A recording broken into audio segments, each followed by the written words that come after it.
Так, Сауран Медресе. Что значит медресе? Медресе — это обучающий центр, где учат богослужению и богословию.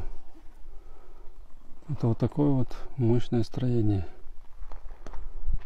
Построено оно было из кирпича, как вы видите. То есть это не саман, и это не там какое-то другое строение. Имеется в виду не из камышей, как принято предполагать у многих, что построено там из камышей или из глины, самана. Нет, построено из кирпича. Я разочарую многих, в особенности ботов и троллей. То есть в Казахстане умели строить.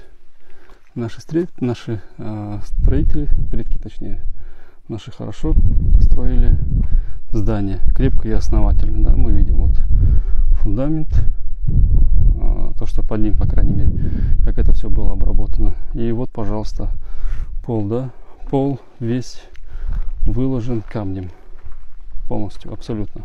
Все выложено камнем. Это говорит о высокой технологии, о высоком развитии и о высоком качестве строительства.